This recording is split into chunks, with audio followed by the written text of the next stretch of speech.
Hello, this is Eileen, the environmental educator. And in this video, we're going to talk about a topic everybody knows about, lightning. We've all experienced it, but we're going to talk about a different aspect of it where now scientists are diverting lightning strikes using weather controlling super laser. It was covered a lot of places. There's been a lot of articles about it in the past few days, but right here, Wikipedia, it says that about 25% of all lightning events worldwide are strikes between the atmosphere and earthbound objects. Um, most lightning is intra-cloud within its own cloud, just one cloud, little, when you see the lightning going off just in one cloud, and then cloud to cloud lightning where it goes, back and forth to clouds, but only 25% is atmospheric to earthbound objects where it hits the ground. It says that lightning strikes the average commercial aircraft at least once a year. But modern engineering and design means this is really a problem. And it says right here, it's according to the CDC, about 40 million lightning strikes hit the ground in the United States each year. But the odds of being hit are less than 1 in a million, and that almost 90% of all lightning strike victims survive. So that's good to know because, yeah, definitely the people that make the headlines are the people that don't. But now, for safety purposes, they're trying to guide lightning, laser guided lightning.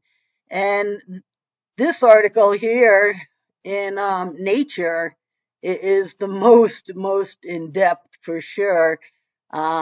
It if you want to get into probably the Reader's Digest condensed version of the nitty gritty of what the scientists are doing, you can read this article here. But we're just going to do the overview here. So this is Big Think. Scientists use laser beam to divert lightning strikes.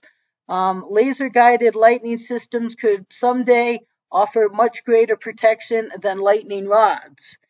And it says here the key takeaways are scientists have filmed and measured lightning shooting off of a tower, riding up a laser beam, and discharging into the heavens above.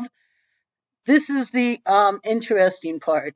The laser broke down the atmosphere, creating attractive paths for the bolts. Okay, you know what? I like the sounds of this in terms of safety. They can guide a lightning strike because, as you'll see, it protects a lot of things. But this is the scary part to me. The laser broke down the atmosphere. Okay, so we'll see how that works out in the long run.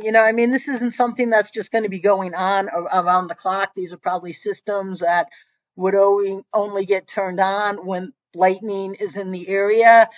So it says here, since the time of Benjamin Franklin, we've looked for ways to control or at least deflect lightning strikes. In 1999, scientists first tried to control the path of lightning bolt with a laser. Now scientists are reporting the first successful demonstration of laser-guided lightning. And here's the pictures speak for themselves. So, yeah, the lightning comes down and it goes near the laser because we broke down the atmosphere to create a really easy pathway for them. Why does it work? It says here, the power of a very large laser breaks down the atmosphere itself, creating a path for the lightning. The laser fires pulses of light rather than a continuous beam. Each pulse carries roughly a terawatt, 1 million watts. A million watts. Okay, so of instantaneous energy. This amount of power can only be delivered for a very tiny amount of time, about a pico, P-I-C-O second, or 1/1,000,000th of 1 millisecond. Okay, so that's interesting. But this sciencenews.org article says that it's the first real-world demo of a technology that might improve lightning protection. It says, like a high-tech hammer of Thor, the powerful laser can grab hold of a lightning bolt and reroute its path through the sky. And then if that technique works in real-world storms and could someday lead to better protection against lightning. Right now, today, the most common anti-lightning tech is the classic lightning rod, which has been around since Benjamin Franklin in the 1800s. It says if you want to protect some large infrastructure like an airport or launching pad for rockets or wind farm, then you would need, for good protection, a lightning rod of a kilometer size or hundreds of meters, says a physicist at the Institute of Polytechnique of Paris.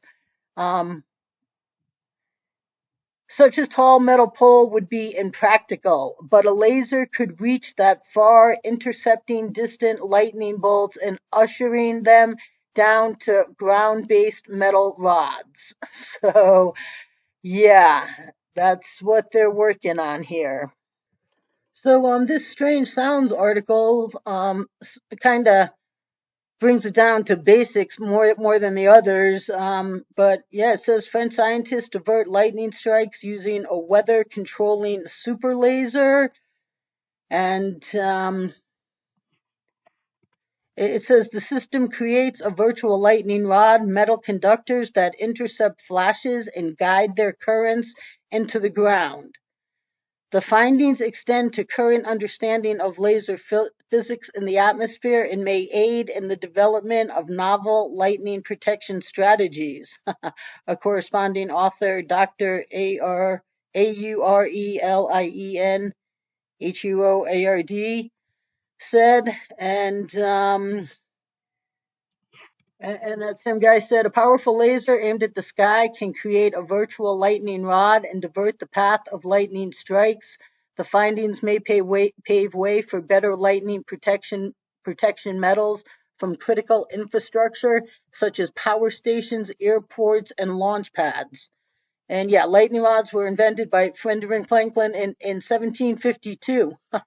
Okay, so as old as America almost. I mean, that's older, 1776. This is actually before America was, written up into existence, I guess you can say. So, and it is still in use today. So Benjamin Franklin, man, he just did so much for us. But they say installing the lightning rods are often impractical. They only combat the direct effects of lightning strikes and can cause electromagnetic interference and voltage surges in devices and appliances. So it says, acting as a virtual movable rod, a laser beam directed at the sky could offer an alternative. So I guess so. Right. Lightning causes billions of dollars in damage a year. And so if we guided lightning, we could definitely reduce that figure. Okay, and I'm surprised that Strange Sounds even threw this in here, but with climate change, they're not one to just push the narrative. It says the constant rise in the frequency and severity of storm damages from lightning will probably increase in the future. Right, but even though it already does billions of dollars of damage every year.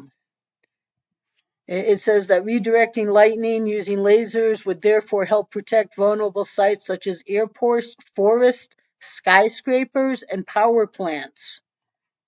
And so a proponent of this technology says that if we can safely discharge the lightning, we can, make the world a little bit safer.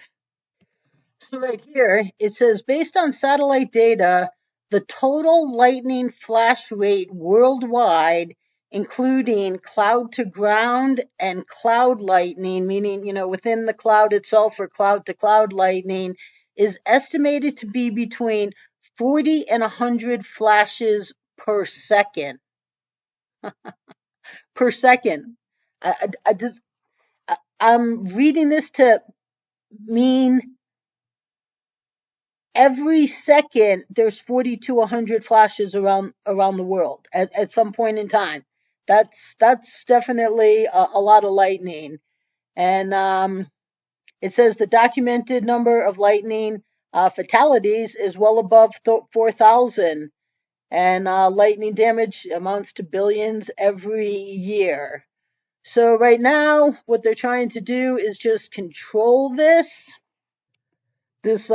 powerful natural wonder, I guess, but right here, this Big Think article, it kind of ends up that it says it's clear that most lightning strikes did not travel the laser path. Laser guided lightning is still at the research stage. It works occasionally, for some reasons not fully understood, under impractical and expensive conditions. Having shown that it can be done, science will now attempt to fully understand it, make it consistent, and see whether it's practical in the real world. So there we go. Technology working for you. I guess the only part of this that, I like the safety aspect of it, but the part of it that definitely I find concerning is that, what does it say? Oh, that's right. The laser broke down the atmosphere. So interesting. And yeah, this could definitely provide a lot of safety, and we'll see where this goes in the future. Stay tuned, people.